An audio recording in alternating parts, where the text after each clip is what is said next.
اچھا جی، اعوذ باللہ من الشیطان الرجیم، بسم اللہ الرحمن الرحیم۔ فصل فی تعریف طریق المراد بالنصوص، اعلم ان لمعرفة المراد بالنصوص طرقا، منها أن اللفظ إذا كان حقيقة لمعنى ومجازا لآخر فالحقيقة أولى۔ یہ ایک نئی فصل شروع ہو گئی۔ نئی فصل کا لغوی معنی ہوتا ہے کاٹنا۔ کیا معنی؟ جو پیچھے مسائل چل رہے تھے وہ کٹ گئے، اب یہ نیا مسئلہ شروع ہونے لگا ہے، نئی بحث شروع ہو رہی ہے، نئی بات شروع ہو رہی ہے۔ پہلے چل رہا تھا امر، پھر اس کے بعد ذکر چل رہا تھا نہیں کا، تو امر بھی ختم ہو گیا اور نہیں والا سلسلہ بھی ختم ہو چکا۔ اب نئی فصل آ گئی، نئی بحث آ گئی، سمجھے؟ تو اب کیا چیز بیان کرنے لگے ہیں؟ اب یہ بیان ہوگا، یہ بھی بڑی اہم فصل ہے، فی تعریف طریق المراد بالنصوص۔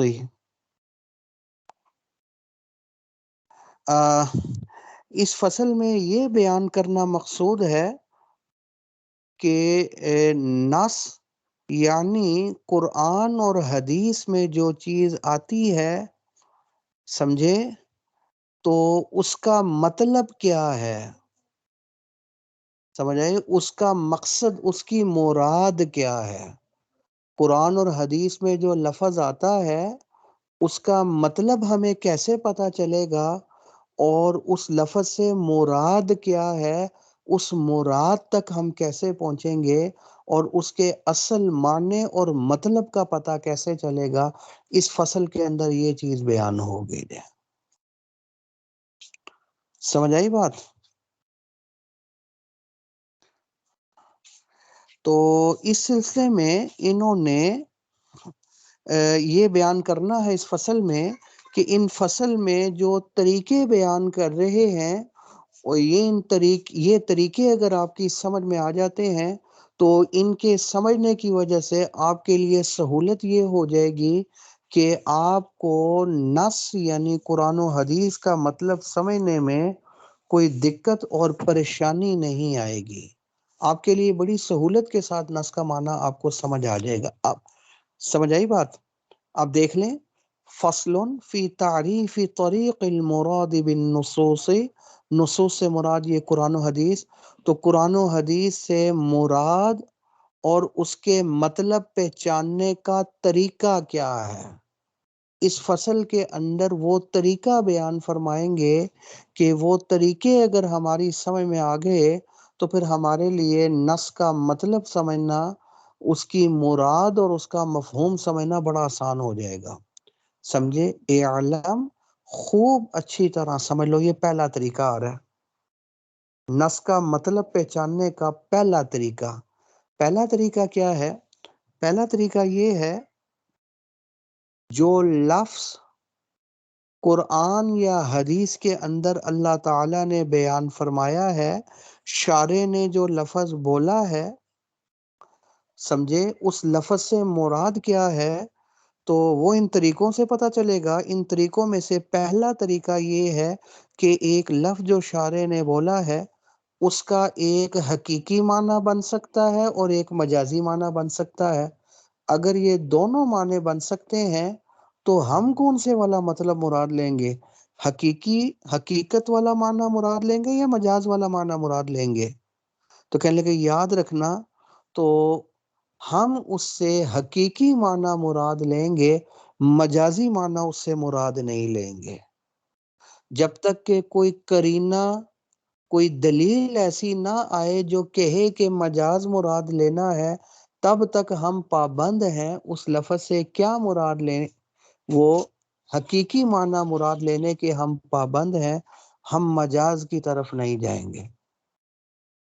اب مثال کے طور پر نص کے اندر آیا ہے، ایک میں ویسے مثال دے رہا ہوں، اسد کا لفظ، شیر کا لفظ۔ اب شیر کا ایک حقیقی معنی ہے شیر، کہ 4 ٹانگیں ہوتی ہیں، ایک مجازی معنی ہے بہادر آدمی. تو یہ جو شیر کا لفظ آیا ہے اس سے کیا مراد لیں گے ہم حقیقی معنی مراد لیں گے، وہ جانور مراد لیں گے، مجاز کی طرف نہیں جائیں گے. یہ تو میں نے آپ کو مثال دے دی. انہوں نے جو مثال دی ہے فقہی مثال، وہ صاحب اصول الشاشی رحمۃ اللہ علیہ نے مثال یہ ذرا غور سے سمجھی ہے. مثال یہ ہے، مثال کے طور پر زنا سے پیدا ہونے والی بچی وہ اس زانی کی بیٹی ہے یا نہیں ہے؟ سمجھ آئی؟ ہمارے نزدیک ہمارے نزدیک ہمارے نزدیک حقیقی بیٹی وہ ہے جو ولد من نطفتن، جو آدمی کے نطفے سے پیدا ہوتی ہے، وہ اس کی حقیقی بیٹی ہے. تو ظاہر ہے زنا سے جو بچی پیدا ہوئی ہے وہ بھی اسی کے نطفے سے پیدا ہوئی ہے، لہٰذا وہ اس کی حقیقی بیٹی بن گئی. تو جب اس کی حقیقی بیٹی بن گئی تو وہ جو قرآن مجید میں اللہ تعالیٰ نے بیان فرمایا حرمت علیکم امہاتکم و بناتکم و خواتکم، جو محرمات قرآن مجید میں اللہ تعالیٰ نے بیان فرمائی ہے، ماں بھی حرام، بیٹی بھی حرام، بہن بھی حرام، خالہ بھی حرام، پھوپھی بھی حرام، تو ان محرمات میں یہ بیٹی بھی داخل ہے.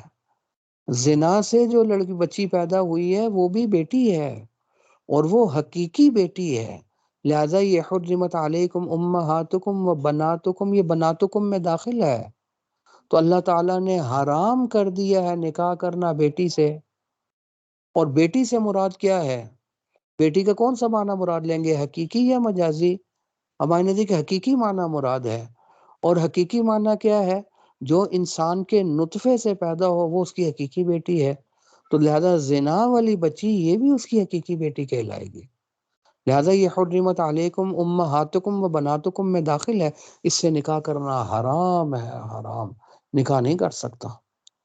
امام شافعی رحمۃ اللہ علیہ کے نزدیک وہ کہتے ہیں نہیں، حقیقی بیٹی وہ ہوگی جس کا اپنے باپ کے ساتھ نسب ثابت ہو. سمجھ آئی بات؟ تو اب آپ دیکھ لیں جو زنا کے ساتھ بچی پیدا ہوتی ہے، شریعت یہ کہتی ہے اس کا نسب اپنے باپ کے ساتھ ثابت نہیں ہوتا. ہم یہ نہیں کہیں گے کہ یہ اپنے باپ کا بچہ ہے، یہ اپنے باپ کی بچی ہے. جیسے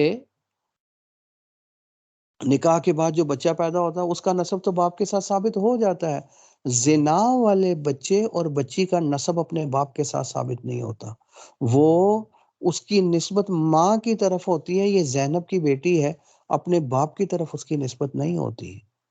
یہ ہمارے نزدیک بھی ایسا ہی ہے، سمجھے؟ تو وہ کہتے ہیں بیٹی سے یہاں مراد بیٹی کا حقیقی معنی نہیں ہے جو نطفے سے پیدا ہو، بلکہ اس کا مجازی معنی مراد ہے جس کا نسب اپنے باپ کے ساتھ ثابت ہو.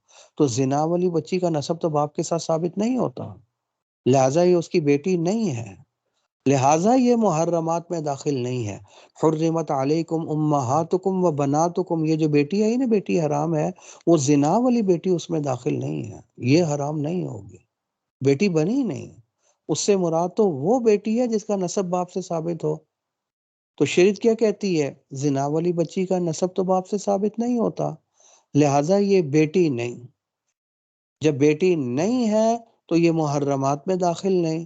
جب محرمات میں داخل نہیں ہے تو پھر یہ اجنبی ہے، اس کے ساتھ اس بندے کا نکاح بھی ہو سکتا ہے، یہ اس کی بیوی بن سکتی ہے. ہمارے نزدیک نہیں نہیں نہیں نہیں، یہ نہیں بن سکتی، کیونکہ لفظ کا ایک حقیقی معنی بھی بن سکتا ہے جو نطفے سے پیدا ہو، بھلے اس کا نسب ثابت ہو یا نہ ہو، دونوں صورتوں میں وہ بیٹی ہے. اور وہ کہتے ہیں نہیں نہیں، بیٹی سے یہاں مراد مجازی معنی ہے. وہ کون سا؟ وہ یہ کہ جس کا نسب اپنے باپ کے ساتھ ثابت ہو. تو اس بچی کا نسب جو زنا سے پیدا ہوئی ہے، اس کا نسب تو اپنے باپ سے ثابت نہیں ہوتا، لہٰذا یہ بیٹی مراد نہیں ہے، تو یہ بیٹی ہی نہیں ہے. جب یہ بیٹی نہیں ہے تو پھر اس کے ساتھ نکاح جائز ہو جائے گا، حلال ہو جائے گا. تو ہمارے نزدیک جب حقیقی معنی بھی بن سکتا ہو، مجازی معنی بھی بن سکتا ہو، تو حقیقت مراد ہوگی. اور حقیقی معنی کیا؟ جو بھی نطفے سے پیدا ہو، ہمارے عرف کے اندر اور لغت کے اندر وہ بیٹی سمجھی جاتی ہے. یہی حقیقی معنی بیٹی کا سمجھا جاتا ہے. چاہے وہ شادی کے بعد نطفے سے پیدا ہو یا شادی سے پہلے، وہ بیٹی بن جائے گی عرف کے اعتبار سے۔ جب وہ بیٹی بن گئی تو بیٹی کا حقیقی معنی مراد تھا، تو یہی بیٹی کا حقیقی معنی نطفے سے پیدا ہو، چاہے نسب ثابت ہو یا نہ ہو، بیٹی بن جائے گی۔ یہ نس کا معنی ہے۔ تو کیسے نس کی مراد اور معنی سمجھ میں آئے گا کہ نس کا اگر ایک حقیقی معنی بن رہا ہے، ایک مجازی معنی بن رہا ہے، تو حقیقی معنی مراد لیں گے، مجاز کی طرف نہیں جائیں گے۔ یہ پہلا طریقہ آ گیا، نس کی مراد اور نس کا مطلب سمجھنے کا پہلا طریقہ آ گیا۔ نس کا ایک حقیقی معنی بنتا تھا، ایک مجازی معنی بنتا تھا، تو ہم حقیقت مراد لیں گے، مجاز کی طرف نہیں جائیں گے۔ کیا کہیں گے؟ نس سے مراد حقیقت ہے، مجاز نہیں۔ اب آپ دیکھ لیں، منہا نس کی مراد اور مطلب پہچاننے کے طریقوں میں سے ایک طریقہ یہ بھی ہے، ان اللفظ اذا كان حقیقتا لمعنى، لفظ کے اگر دو معنی بن سکتے تھے، ایک معنی حقیقی اور ایک مجازی، اذا كان حقیقتا لمعنى، نس کے اندر جو لفظ استعمال ہوا اس کا ایک حقیقی معنی تھا اور دوسرا مجازی معنی تھا، تو کون سا معنی، کون سا مطلب مراد لیں گے؟ مراد کیا ہوگی نس سے؟ تو ہمارے نزدیک فالحقیقت اولا، حقیقت مراد لینا زیادہ بہتر ہے، تو حقیقی معنی مراد لیا جائے گا، مجاز کی طرف نہیں جائیں گے۔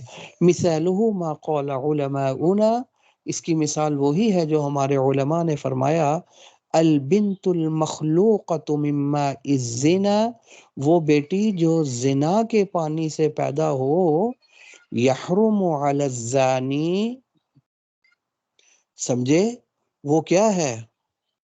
یحرم علی الزانی، وہ حرام قرار دی جائے گی زانی، یحرم علی الزانی نکاحها، زانی پر اس بچی کے ساتھ نکاح کرنا حرام ہے، حرام۔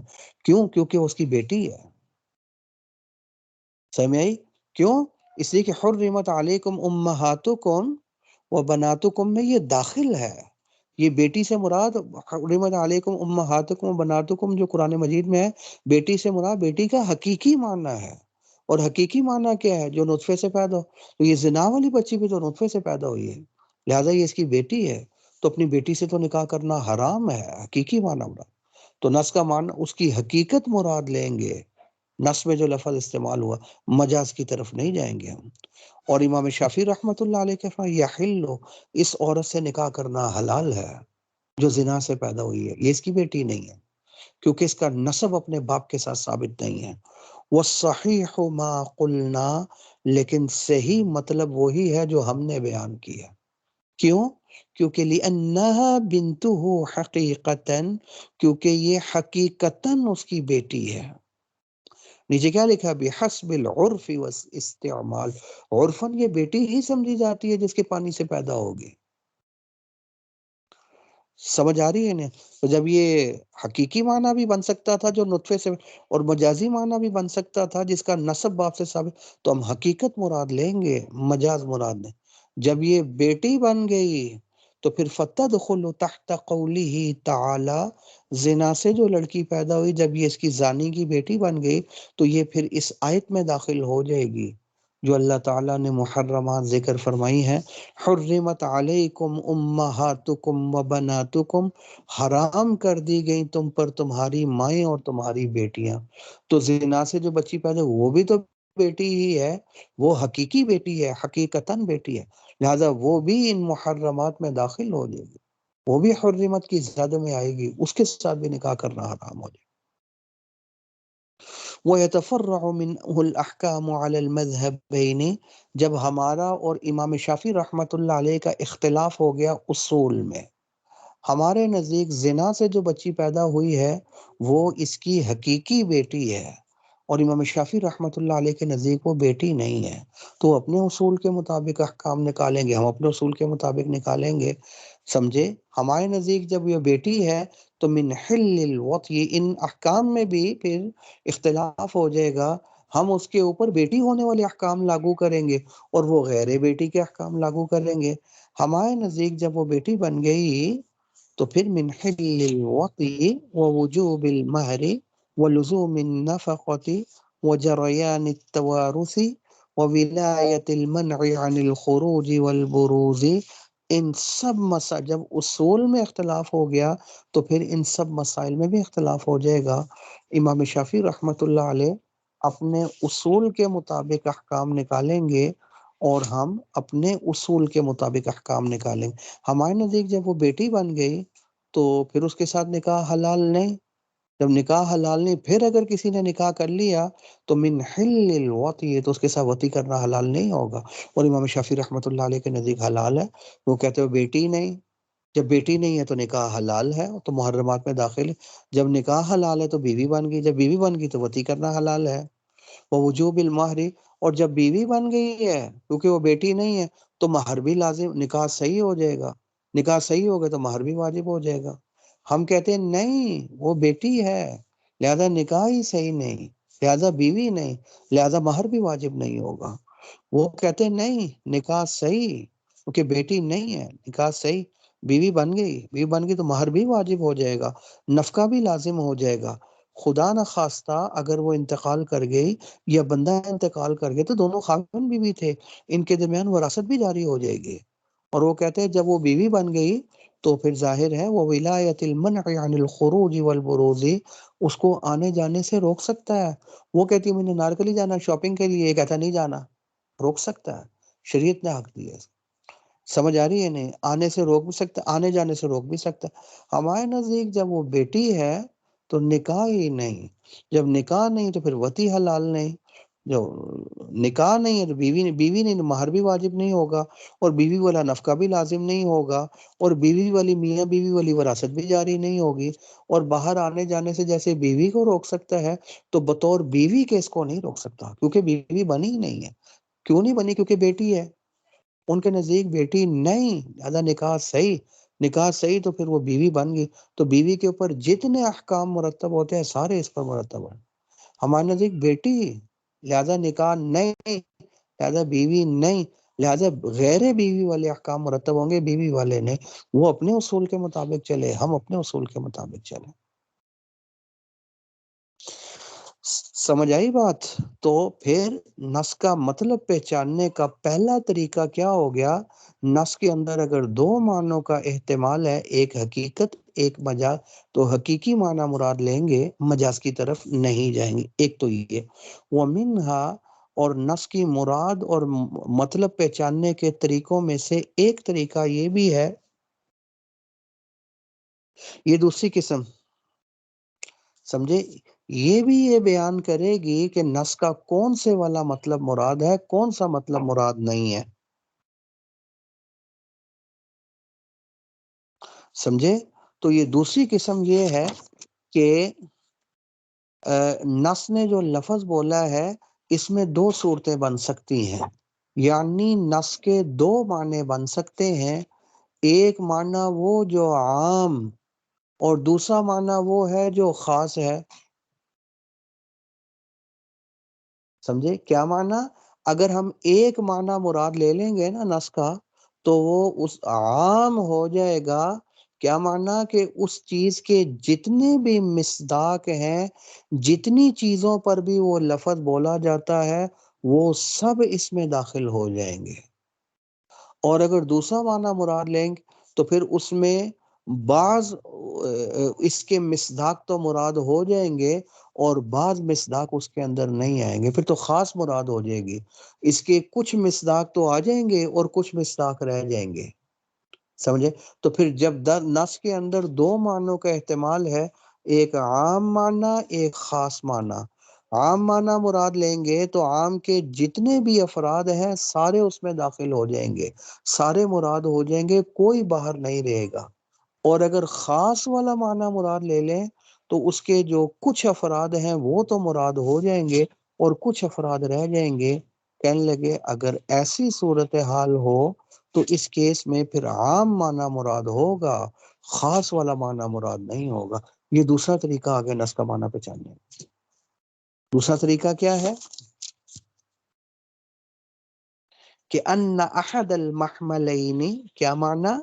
ان احد المعنیین، نص کے دو معنوں میں سے ایک معنی ایسا ہے اذا اوجب تخصیصا فی النص، دون الآخری. کیا معنی؟ ایک معنی عموم کو چاہتا ہے اور نص کا دوسرا معنی خصوص کو چاہتا ہے، تو ترجیح کس کو ہوگی؟ عموم کو ترجیح ہوگی. عام معنی مراد لیں گے، کیونکہ عام کو اگر مراد لے لیں گے تو اس میں سارے افراد آ جائیں گے، اس میں کوئی باہر نہیں نکلے گا، اس لیے وہ مراد لے لیں گے.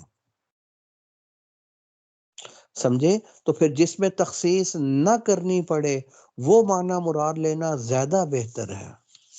سمجھے؟ اور جس میں کوئی معنی مراد ہو کوئی مراد ہی نہ ہو وہ مراد لینا بہتر نہیں ہوگا. دیکھو فالحمل على ما لا يستلزم التخصيص، یہ آگے پھر شروع سے دیکھ لیں ترجمہ اس کا. ومنها، اسی طرح نص کا مطلب پہچاننے کے طریقوں میں سے ایک طریقہ یہ بھی ہے، ان احد المحملین، محملین سے مراد معنیین، نص کے دو معنوں میں سے ایک معنی وہ ہے اذا اوجب تخصیصا فی النص، اگر یہ مطلب مراد لیں تو نص کے اندر تخصیص والا پہلو آ جائے گا.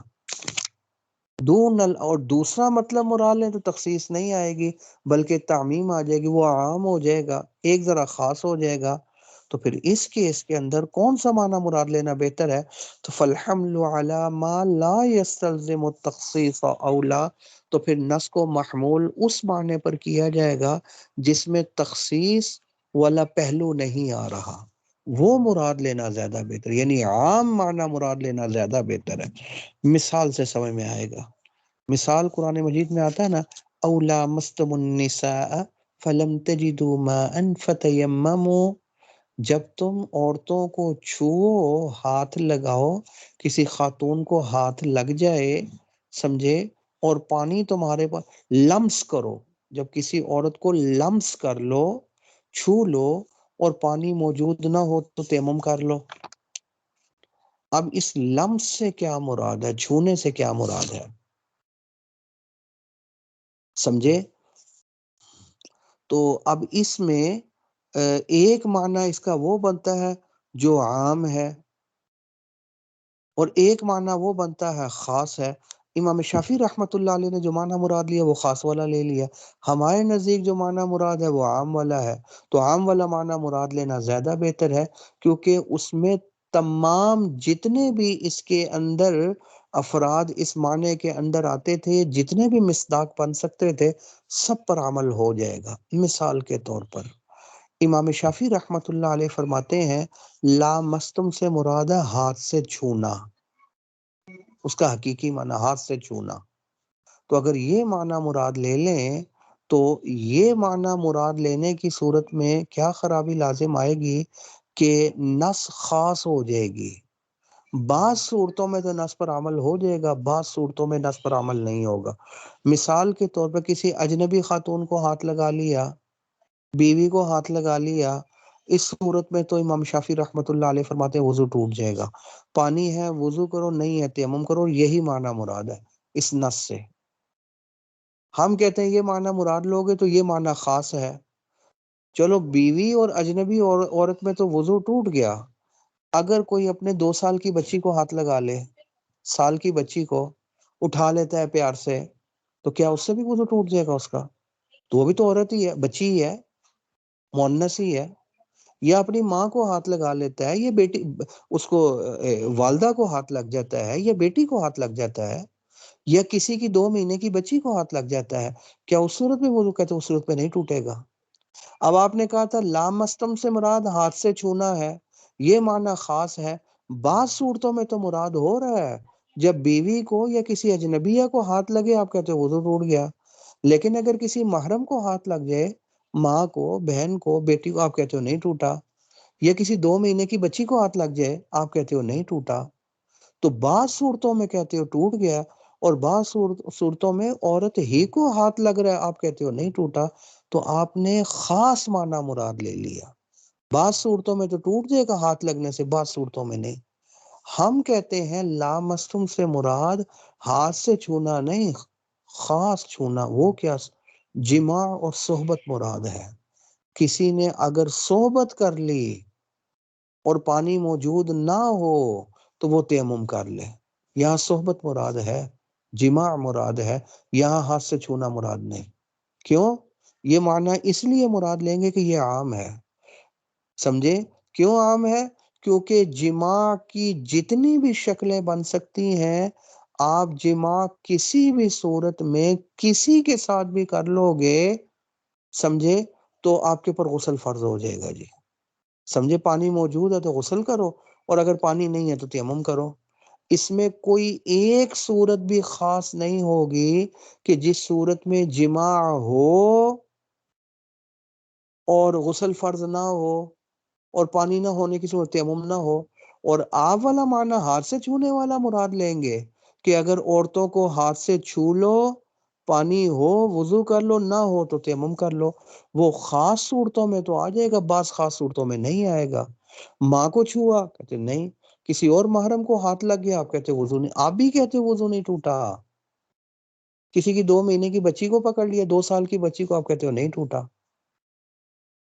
سمجھ آ رہی؟ تو وہ ماننا جو آپ لے رہے ہو وہ خاص ہے، بعض صورتوں میں تو آ رہا ہے، بعض صورتوں میں آپ بھی کہتے ہو مراد نہیں ہے۔ تو ہم جو مراد لے رہے ہیں وقاع اور جماع، وہ تو تمام صورتوں کو شامل ہے۔ تو پھر جو تمام صورتوں کو شامل ہو، سمجھے، کوئی بھی فرد اس کا باہر نہ ہو، وہ مراد لینا زیادہ بہتر ہو جائے گا نا۔ پھر ہمارا معنی مراد لینا بہتر ہو۔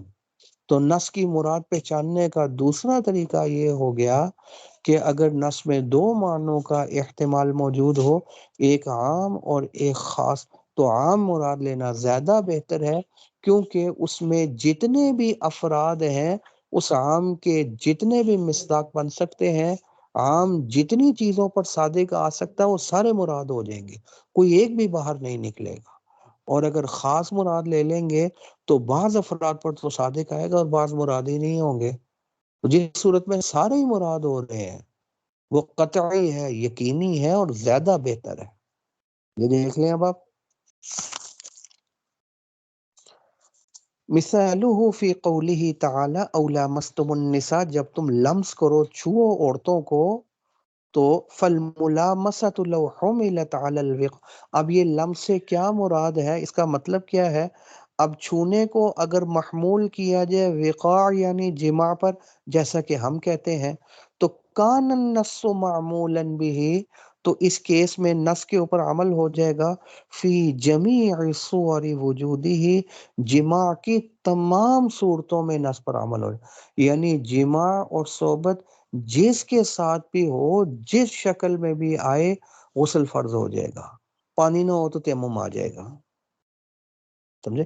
لیکن وَلَوْ حُمِلَتْ عَلَى الْمَسِّ، اگر یہ لمس کو محمول کیا جائے ہاتھ سے چھونے پر، اوپر کیا لکھا؟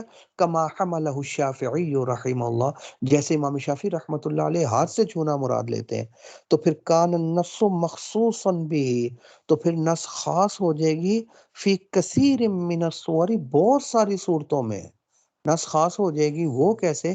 بہت ساری صورتوں میں عورتوں کو چھونا ہے لیکن وضو نہیں ٹوٹ رہا، امام شافعی رحمۃ اللہ علیہ کے نزدیک بھی۔ جیسے مثال کے طور پر فَإِنَّ مَسَّ الْمَحَارِمِ، اب محرم والدہ ہے، بہن ہے، خالہ ہے، پھوپھی ہے، سمجھے، بیٹی ہے، اس کو اگر کوئی چھو لیتا ہے، وَالطِّفْلَةِ الصَّغِيرَةِ جِدًّا، یا بہت ہی چھوٹی بچی کو 3 مہینے، 4 مہینے، سال کی بچی کو کوئی چھو لیتا ہے، وہ غیر ناقض للوضوء، امام شافعی رحمۃ اللہ علیہ کے نزدیک بھی وضو نہیں ٹوٹے گا، اور وہ کہتے ہیں عورتوں کو چھونا مراد ہے، عورت کو چھوا تو وضو ٹوٹ جائے گا، پانی نہ ہوا تو تیمم کرنا پڑے گا۔ لیکن اگر محرم کو چھو لیا تو وہ بھی تو عورت ہی ہے، کہنے کہ اس سے نہیں ٹوٹے گا، تو اس کو خاص کر دیا۔ بیٹی کو نہیں ٹوٹے گا، چھوٹی بچی کو چھو لیا اس سے نہیں ٹوٹے گا، والدہ سے نہیں، خالدہ کو ہاتھ لگ گیا، پھوپھی کو ہاتھ لگ گیا، نہیں ٹوٹے گا۔ تو بہت صورتیں خاص بھی ہو گئی ہیں، اور ہمارے نزدیک جب صحبت مراد ہے وہ جس کے ساتھ بھی ہو گئی، غسل فرض ہو جائے گا، اس میں کوئی صورت ایسی نہیں ہے جو باہر نکل جائے۔ تو ہمارا معنی عام ہے نا، آپ کا خاص ہے نا، تو جب عام اور خاص میں جھگڑا ہو جائے تو نص کا کون سا مطلب مراد ہوگا؟ عام مطلب مراد ہوگا، خاص نہیں۔ اور پہلا طریقہ کیا تھا؟ حقیقت اور مجاز میں جھگڑا ہو جائے تو حقیقت مراد ہوگا، مجاز نہیں۔ دوسرا طریقہ آ گیا، عام مراد ہوگا۔ بہت چھوٹی بچی یا محرم کو چھو لیا غیر ناقض للوضوء، امام شافعی رحمۃ اللہ علیہ کے نزدیک بھی وضو نہیں ٹوٹے گا، فی اصح قولی الشافعی، امام شافعی رحمۃ اللہ علیہ کا صحیح قول یہی ہے۔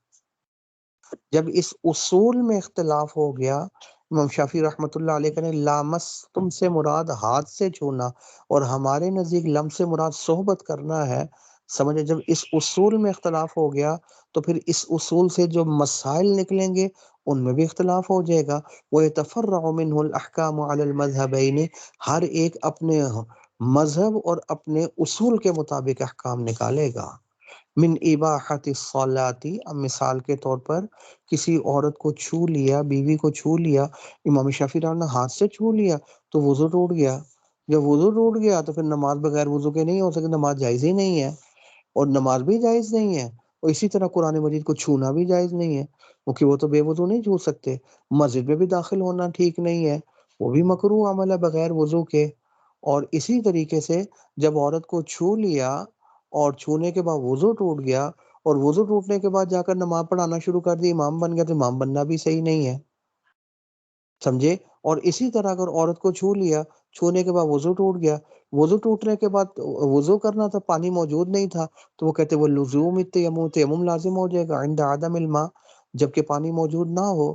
اور اسی طرح وہ تذکر المس فی اثناء الصلاۃ، نماز پڑھنا شروع کی وضو کر کے، تو نماز کے اندر ہی دوسری رکعت میں یاد آ گیا، اوہ میں نے تو بیوی کو ہاتھ لگا لیا تھا، یہ میرا ہاتھ تو کسی خاتون کو لگ گیا تھا، میرا تو وضو ٹوٹ گیا۔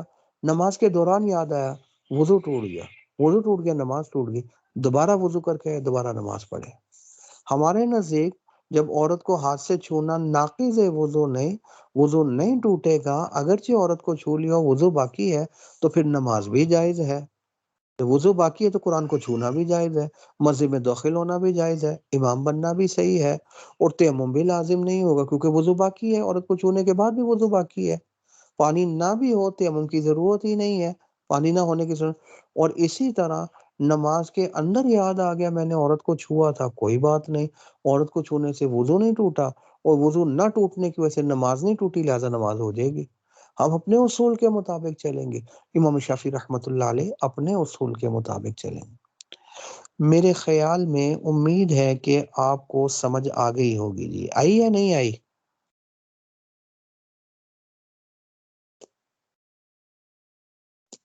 جی استاد جی آگے کلیئر ہو گئی؟ اب جی ذرا ہدایت النام نکالیں جی۔ استاد جی، جو پیچھے والی مثال تھی اس میں وہ جو وراثت ہے وہ زانی کی بیٹی ہونے کی صورت میں اس پہ بھی جاری ہوتی ہے، بیٹی کو ملتی ہے؟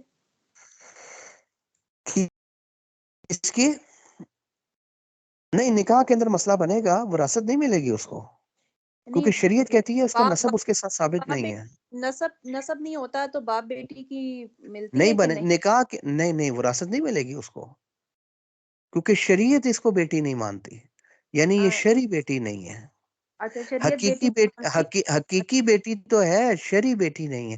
یہی تو امام شافعی رحمۃ اللہ علیہ، جب شرعی بیٹی نہیں ہے، وراثت نہیں ملے گی تو نکاح بھی ہو سکتا ہے، کیونکہ بیٹی نہیں ہے، شریعت اس کو بیٹی نہیں مانتی۔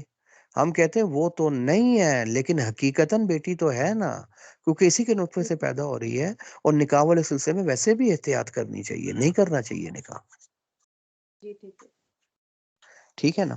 آپ ذرا ہدایت اللہ نکالیں۔